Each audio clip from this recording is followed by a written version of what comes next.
Perkenalkan, nama saya Desi Mariandoi dengan NIM 20030200083, kelas C semester 1, jurusan Administrasi Bisnis, Fakultas Ilmu Sosial dan Ilmu Politik, Universitas Nusa Cendana Kupang. Tujuan saya membuat video ini adalah untuk memenuhi tugas pengantar sosiologi, yaitu mereview buku ke-14. Di sini akan dibahas yaitu perspektif sosiologi. Sosiologi menawarkan pandangan kehidupan sosial yang menakjubkan. Perspektif sosiologi atau imajinasi sosiologi membuka jendela ke dunia non familiar dan menawarkan pandangan baru pada dunia yang sudah dikenal.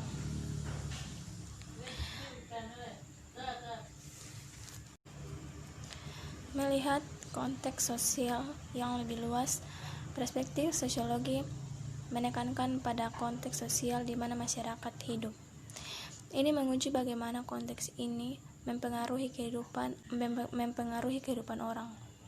Inti dari perspektif sosiologi adalah pernyataan tentang bagaimana kelompok mempengaruhi orang, terutama bagaimana orang dipengaruhi oleh sekelompok orang yang berbagai budaya dan wilayah. Sosiolog melihat lokasi sosial, sudut pandang kehidupan yang ditempati oleh orang karena tempat mereka dan masyarakat, dan melihat bagaimana pekerjaan, pendapatan, pendidikan, jenis kelamin, ras, etis, dan usia mempengaruhi ide dan perilaku orang. Yang berikut mengetahui fokus dari masing-masing ilmu sosial. Sebagaimana manusia hidup saat ini memiliki keinginan kuat untuk mengungkap misteri di sekitar mereka. Begitu pula orang-orang di zaman kuno.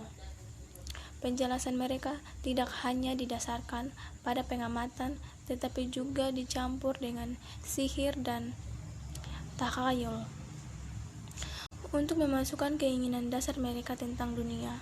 Manusia secara bertahap menghadapkan sains, metode sistematis untuk mempelajari dunia sosial dan alam, dan pengetahuan yang diperoleh dari metode tersebut.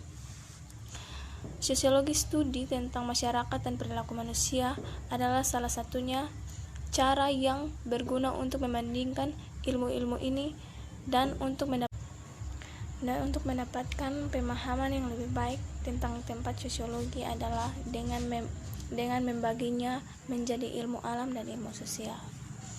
Ilmu alam adalah disiplin intelektual dan akademis yang dirancang untuk menjelaskan dan memprediksi peristiwa di lingkungan alam kita. Ilmu-ilmu alam dibagi menjadi bidang-bidang penelitian khusus menurut materi penjelasan seperti biologis, geologi, kimia, dan fisika. Ini dibagi menjadi lebih area yang dipersilasi. Biologi dibagi menjadi botani dan zoologi, geologi menjadi mineralogi dan geomorfologi, kimia menjadi cabang organik dan anorganiknya, dan fisika menjadi biofisika dan mekanik kuantum. Setiap bidang investigasi memeriksa bagian alam tertentu. Ilmu sosial. Orang juga telah mengembangkan ilmu sosial yang meneliti hubungan manusia. Sama seperti ilmu alam berusaha untuk secara objektif memahami dunia alam, ilmu sosial berusaha untuk secara objektif memahami dunia sosial. Bagaimana dunia alam mengandung hubungan yang erat, teratur atau sah, yang tidak jelas tetapi harus ditemukan melalui pengamatan yang terkontrol. Demikian pula hubungan yang teratur di dunia manusia atau sosiologi tidak jelas dan harus diungkapkan melalui berulang pengamatan. Seperti halnya ilmu alam, ilmu sosial dibagi menjadi beberapa bidang khusus berdasarkan materi pelajarannya. Bidang-bidang ini yaitu antropologi, ekonomi, ilmu politik, psikologi, dan sosiologi. Seperti halnya ilmu alam dibagi menjadi bidang-bidang khusus. Antropologi meliputi antropologi, budaya, dan fisik. Ilmu ekonomi memiliki spesialisasi makro dan mikro. Antropologi yang secara tradisional berfokus pada masyarakat kesukuan sangat erat kaitannya dengan sosiologi. Tujuan utama para antropologi adalah untuk memahami budaya dan cara hidup masyarakat serta keseluruhan budaya mencakup 1. Artefak kelompok seperti alam, seni, dan senjatanya. 2. Struktur pola-pola yang mengungkapkan bagaimana para anggotanya berinteraksi satu sama lain seperti posisi kepemimpinan. Yang ketiga, ide dan nilai. Cara kepercayaan kelompok mempengaruhi kehidupan anggotanya. Dan yang keempat, bentuk komunikasi, khususnya bahasa. Psikologi adalah pada proses-proses yang terjadi di dalam diri individu, di dalam apa yang disebut sebagai organisme terkait kulit. Psikolog eksperimental melakukan penelitian tentang kecerdasan emosi, persepsi, ingatan, bahkan tidur dan mimpi. Yang berikut menelusuri asal-usul sosiologi dari tradisi hingga Max Weber. 3 peristiwa utama mempersiapkan panggung untuk tantangan tradisi dan munculnya sosiologi. Yang pertama, pergolakan sosial dan revolusi industri. Saat pertanian dihentikan oleh produksi pabrik, bahkan orang pindah ke kota untuk mencari pekerjaan. Sambutan kota itu kasar, gaji yang menyediakan jam kerja yang panjang, dan pekerjaan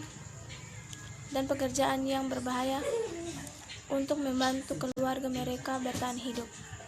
Bahkan anak-anak bekerja dalam kondisi yang menyedihkan ini. Beberapa dari mereka dirantai ke mesin agar mereka tidak melarikan diri. Pergolakan sosial dan revolusi politik. Amerika dan Prancis revolusi menyapu tantangan sosial yang ada dan bersama mereka menjawab yang telah mereka berikan. Sebelum periode ini, tradisi telah berkuasa. Jawaban untuk pertanyaan mengapa adalah kami melakukan ini karena selalu dilakukan dengan cara ini. Tatanan sosial baru tradisional jawaban dan mengatur ide-ide baru. Ide-ide yang muncul selama periode ini menantang tradisi lebih jauh. Yang sangat kuat adalah gagasan baru bahwa setiap orang memiliki hak yang tidak dapat dicabut. Dan ide ini berakar sedemikian rupa sehingga orang-orang rela mati karenanya. Imperialisme atau pembangunan kerajaan. Saat itu bangsa Eropa telah melakukan begitu banyak negara sehingga kolonial baru mereka tersebar di seluruh dunia, dari Asia dan Afrika hingga Amerika Utara dan Selatan. Ini menerapkan mereka pada sangat berbeda cara hidup dan mereka mulai bertanya mengapa budaya berbeda. Sosiologi dipandang sebagai dari sejarah dan ekonomi. Durkheim yang dibesarkan di Prancis ingin mengubah ini dan tujuan profesional utamanya adalah membuat sosiologi diakui sebagai disiplin akademis yang terpisah. Sekian dari saya. Saya memohon maaf apabila ada kesalahan dan pengucapan kata yang salah. Terima kasih. Revolusi industri, revolusi politik, dan imperialisme kemudian menimbulkan pertanyaan tentang jawaban tradisional.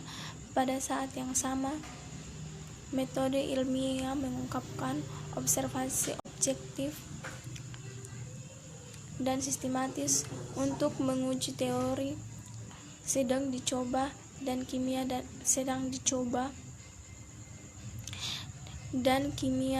dan fisika. Ini mengungkapkan banyak rahasia yang telah disembunyikan di alam. Dengan tradisional kegagalan jawaban, langkah selanjutnya adalah menerapkan metode ilmiah pada pernyataan tentang sosial kehidupan. Hasilnya adalah lahirnya sosiologi. Beberapa orang utama dalam perkembangan ini yaitu yang pertama Auguste Comte dan positivisme. Auguste Comte pada tahun 1798 sampai 1857 menyarankan agar kita menerapkan metode ilmiah konsensual dunia, sebuah proses yang dikenal sebagai positivisme. Yang kedua, Herbert Spencer dan Darwinisme sosial. Herbert Spencer pada tahun 1820 sampai 1903 yang besar di Inggris kadang-kadang disebut sebagai kedua pendiri sosiologi. Spencer sangat tidak setuju dengan Comte. Dia mengatakan bahwa sosiologi seharusnya tidak memadu reformasi sosial. Jika mereka melakukannya, katanya, itu akan mengganggu proses alam yang memperbaiki masyarakat. Masyarakat berkembang dari bentuk yang lebih rendah ke bentuk yang lebih tinggi.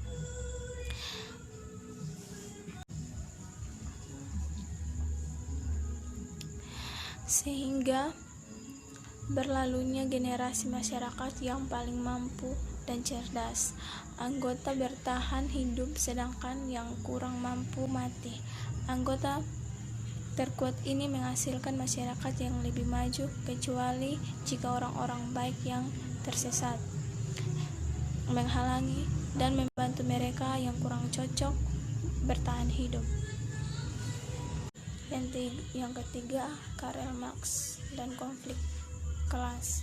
Karl Marx pada tahun 1818 sampai 1883 tidak hanya mempengaruhi sosiologi, tetapi juga meninggalkan jejaknya pada sejarah dunia. Pengaruh Marx begitu besar sehingga bahkan Wall Street Journal pendukung kuat kapitalisme menyebut sebagai salah satu dari 3 pemikir modern terbesar.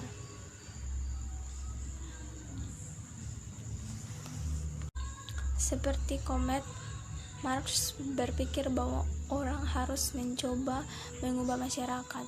Usulnya untuk perubahan radikal. Revolusi ini membuatnya diusir dari Jerman dan dia menetap di Inggris.